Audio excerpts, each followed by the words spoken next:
This is All Your News Now. We're back at 6:46 in Washington. Yesterday, presidential rivals Donald Trump and Ted Cruz joining forces to denounce the Iran nuclear deal. Sarah Palin also taking the stage. Earlier yesterday, Democratic presidential hopeful Hillary Clinton also weighing in with her support. But Clinton also stressed that if elected president and Iran attempts to obtain a nuclear weapon, military action would be an option. Congress has until September 17th to vote on the nuclear agreement. After 63 years, Queen Elizabeth II is now officially the longest-serving British monarch, beating Queen Victoria's long reign. During that time, Queen Elizabeth has seen 12 prime ministers come and go. She celebrated quietly by going about her royal duties of the day, but said the milestone was, quote, not one to which I have ever aspired. Congratulations to her. Well, the day has finally arrived. The Patriots open their 2015 season tonight at Gillette Stadium. Yeah, fans will be flocking to Foxborough to see that Super Bowl banner be raised. Law enforcement, though, they are already prepped and ready to go to keep everyone in check. ABC 6 News reporter Kenani Stevens is live. Mike, Doreen, good morning. Fans certainly going to be in celebration mode here tonight, and hopefully they don't get too rowdy, but if they do, security is more than prepared to deal with the over 67,000 fans that are expected to be here at the stadium tonight. 17 different police agencies will be working in conjunction with the Sheriff's Department to make sure everything stays in check. Safety is obviously the main concern here, but part of that is also going to be reining in the drunk and disorderly, the tailgaters, if you will. And if things do get out of control, we're told there will be some serious consequences. The Patriots group will be suspending or even revoking season ticket holders who are misbehaving. A lot of time making sure that our entry points into the stadium are secure, that we have coverage at different areas within the building. Tailgating prior to a game very often sets the stage for fan behavior. Now, one interesting note is the NFL commissioner is usually attending these opening games, but Roger Goodell, after the whole Deflategate drama, says he won't be here. So I'm certain that will help with some of the crowd control here tonight.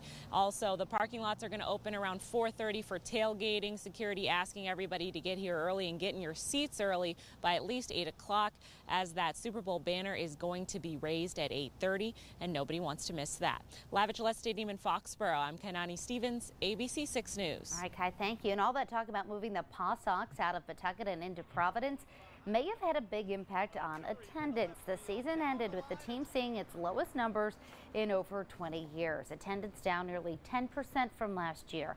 When speaking with supporters of keeping McCoy in Pawtucket, the reasons for low attendance vary. I would attribute the lower attendance 100% to people being angry about this issue. At this point, it's been well documented that the new owners are anxious to move the franchise to downtown Providence. But despite all that, supporters of keeping the Paw Sox in Pawtucket are not willing to give up on their stadium or their team. Well, it looks like we may not see all the records relating to Curt Schilling's failed video game company after all. Rhode Island Superior Court Judge Michael Silverstein signed an order Tuesday asking lawyers if they want certain documents to be kept confidential. The hearing is scheduled for September 15th. It was just last month that the judge said all records related to 38 Studios would be made public because discovery is complete. Lawyers say there are thousands of pages of documents in this case relating to the state's suit against Schilling and others over the collapse of 38 Studios, which got a $75 million state-backed loan. There won't be any more chewing or dipping at Boston ballparks. Yesterday, Mayor Marty Walsh signed an ordinance that bans the use of smokeless tobacco starting this spring. Walsh proposed the ban as a way to raise awareness about the dangers of smokeless tobacco. The new ordinance goes into effect next April. After that, anyone caught with smokeless tobacco will face a $250 fine. Two members of Massachusetts' congressional delegation are now pushing legislation through Congress aimed at addressing drug abuse in Massachusetts and the nation. The bill intended to help newborns suffering from exposure to drugs passed the House yesterday. If the bill passes, it will instruct the Federal Department of Health and Human Services to come up with the best ways to diagnose and treat babies who are born addicted. The bill now heads to the Senate. New this morning, a Warwick family is safe after part of their home goes up in flames. Police say Officer David Waddington was riding on Narragansett Parkway around 12:30 this morning and saw an attached garage on fire. Waddington jumped into action and was able to safely evacuate the family from the home while calling the fire department. 2 adults, 2 children, and 2 dogs were let out of the home. 1 cat remains missing. One of the family members and a firefighter were treated for minor injuries. An SUV catches fire after a rollover crash on 295. It happened right around 5 yesterday afternoon on 295 North near Smithfield. Few witnesses who saw the crash rushed in and pulled the driver to safety as the brush around it also went up in flames. 295 North was shut down for about an hour and a half as fire crews put out the flames. The driver was taken to a local hospital and is listed in stable condition. A man has been arrested accused of sexually assaulting an 18-year-old girl on URI's Narragansett Bay campus. Neither the victim nor the man police arrested for the crime, 22-year-old Angelo Fraley, are students at URI. Police tell us that the assault happened in a secluded spot on the Narragansett Bay campus on the evening of June 30th. Fraley has been charged with first-degree sexual assault and is currently being held without bail at the ACI. A Portsmouth woman was stabbed to death overnight. Her boyfriend, now in police custody, charged with her murder. 50-year-old Raymond Ramsey has been arrested 3 times on domestic violence charges. At the time of the murder, the 42-year-old victim, Yolanda McCardley, had a no-contact order in place. We had made an arrest. We had asked that the defendant be held at that time on a high bail. The Attorney General's office had asked that he be held on bail, I understand. Again, it just shows the tragedy of these type of cases. Ramsey was arraigned from his hospital bed. He is charged with domestic murder and violation of a no-contact order. He was held without bail and will be transferred to the ACI once he's released from the hospital. President Obama has nominated public defender Mary McElroy to serve as a U.S. District Court judge in Rhode Island. Senators Reid and Whitehouse are praising the president's nomination. She has been the public defender in Rhode Island since 2012. In fact, she is the first woman to hold that post.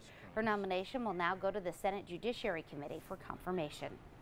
And caught on camera, someone is stealing packages from mailboxes and front steps in Warwick.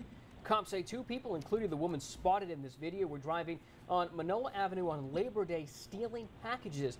Police believe they follow the delivery trucks into the neighborhood and then wait for the drop-off. If you have any information, you're asked to contact Warwick Police. A frantic effort in Johnston yesterday as firefighters used the jaws of life to rescue a kitten who was stuck in a really tight spot. This little guy got himself wedged into a tiny gap between 2 boulders in the backyard of a house. It took firefighters more than 45 minutes to get the kitten out of the tight space, but you see they did. Johnston Animal Control believes that the kitten, who they've named Soldier, was likely stuck there for about 2 days before being rescued. After he was pulled to safety, he got a flea bath, some food and water, maybe a blow dry there, as well as a checkup. Soldier, by the way, before you make phone calls and email us, Soldier has already been adopted. What a cute little guy. So cute. He's giving us the high five. Right? Yeah. He's adorable. Go Pats, high five. There we go. Sure, Dr. Bright. She was saying he was adorable. He was adorable. That was what I was getting at. Sorry for missing out on that. Well, guys, we are tracking rain this morning. Some of us actually seeing some really heavy rain. Westerly picking up almost an inch of rain. Wow. In a short amount of time. So that's what we're going to be dealing with on and off today as the day goes on. You can see the rain showers are scattered in nature, very heavy, moving through Washington County right out along the Rhode Island coastline. But otherwise, some scattered rain showers for your morning commute. Wider view shows more rain building down to our south and west.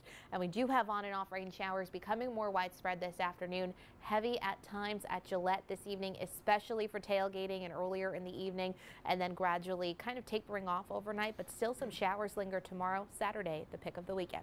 Let's get another check of traffic now. Here's Jim. Thanks, Chelsea. We have problems in Massachusetts. We go right to the traffic map. Crews on scene for an accident on 95 South near exit 4. That's 295. A truck hit an overpass.